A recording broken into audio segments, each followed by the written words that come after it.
भारत माता की बहुत बहुत धन्यवाद।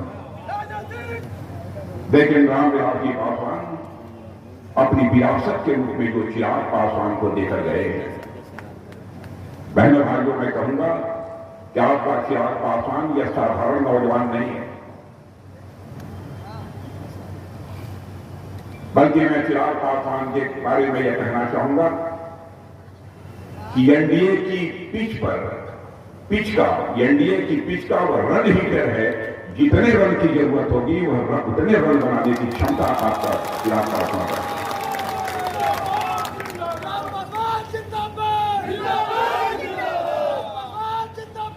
आज लोक जनशक्ति पार्टी के अध्यक्षता चिराग पासवान कर रहे हैं।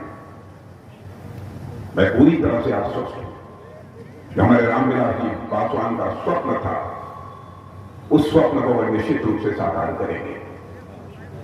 आज बाबा साहब भीमराव अम्बेडकर की जयंती है, इसके लिए मैं आप सबको शुभकामनाएं देता हूं और अपनी एनडीए की तरफ से आप सबको आश्वस्त करना चाहता हूं कि संविधान के रचयिता, समस्त समाज के निर्माण का एक अवधारणा देने वाले ऐसे महापुरुष ने जो कुछ भी भारत के लोगों से अपेक्षा की थी उसे कोई पूरा कर सकता है। बहनों भाइयों, तो केवल एनडीए के लोग पूरा कर सकते हैं और कोई नहीं पूरा कर सकता। और साथ ही साथ आज नवरात्रि का शुभारंभ है। इस नवरात्रि की शुभारंभ की भी मैं आप सबको हार्दिक शुभकामना देता हूं। आज यदि मैं आप सबके बीच आया हूं तो यहां पर मैं अरुण भारती के लिए आया। अरुण भारती वैसे तो पहले भी काम करते रहे होंगे राजनीतिक क्षेत्र में, लेकिन प्रत्याशी के रूप में पहली बार वो चुनाव के मैदान में उतरे।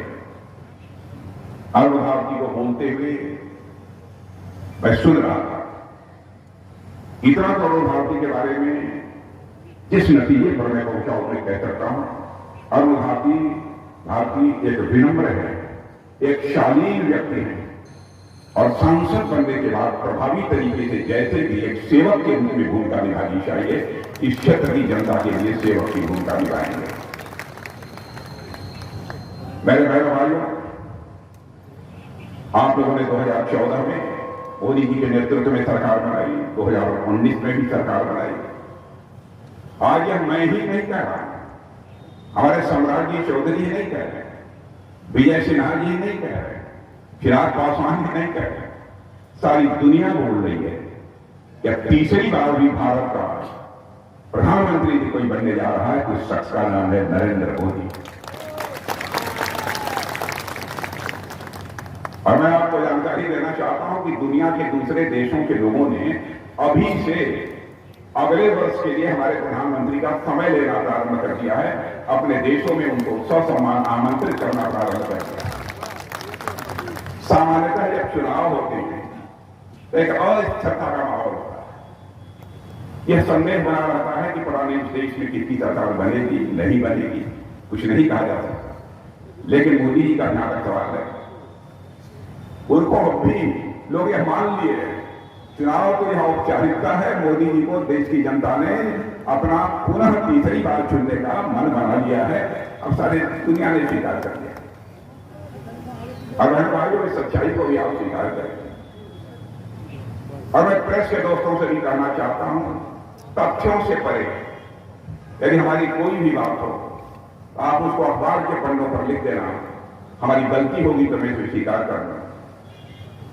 लेकिन यह बात मैं इसलिए कह रहा हूं कि जिंदगी में हमने राजनीति की है तो जनता के आंखों में धूल झोंक कर नहीं राजनीति की है, बल्कि जनता की आंखों में आंख डाल कर राजनीति की। बहनों भाइयों, हमारी एनडीए का चरित्र यह रहा है, जो हम लोगों ने कहा है वो अक्षरशः उसका पालन किया। हमारे घोषणा पत्रों को उठाकर भी तो कोई देखिए, हमने क्या कहा था, क्या किया है कि नहीं किया है। जो कहा था सब किया है। हमने धारा 370 समाप्त करने की बात कही थी, चुटकी बजाकर संसद के दोनों सदनों में बहुमत मिलने के साथ ही धारा 370 समाप्त कर दी। हमने कहा था हम आएंगे, अयोध्या की धरती पर भगवान राम का मंदिर बंद कर रहे। लोग ये कहते थे आप लोग नारा लगाते हो राम लगा हम आएंगे, मंदिर यही बनाएंगे, लेकिन तारीख नहीं बताएंगे। बहन भाइयों, यह आरोप लगाने वाले लोगों से मैं कहना चाहता हूं, वह तारीख 22 जनवरी आ गई जबकि हमारे देश के प्रधानमंत्री मोदी जी ने भगवान राम की प्राण प्रतिष्ठा कर दी। और बहन भाइयों, मैं कहना चाहता हूं, एक शुभ संकेत है, नवरात्रि का पर्व चल रहा है और मैं बहुत सोच समझ कर माफ तौर पर यह मैं कहना चाहता हूं, यह शुभ संकेत है। रामलला अपनी कुटिया से निकल के अपने महल में प्रवेश कर चुके हैं। भारत में राम राज्य के आगाज को अब दुनिया की कोई ताकत रोक नहीं सकती।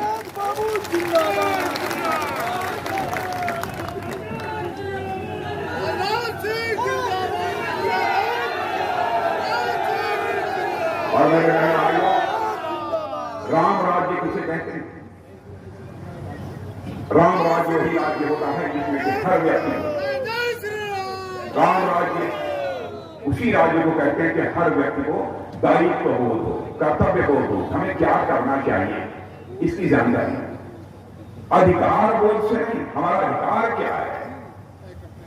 कैकेयी ने के अंदर अधिकार बोध था, हमारा यह अधिकार है, हमारा ही बेटा सिंहासन पर बैठना चाहिए। इसी कारण सारा संकट पैदा हुआ था और मर्यादा पुरुषोत्तम भगवान राम को 14 वर्षों का बर्बाद स्वीकार करना पड़ा। हम उस राम राज्य की बात कर रहे हैं जिसमें कि हर हमारा भारत का नागरिक उसके अंदर भाव पैदा हो, हम इस भारत माता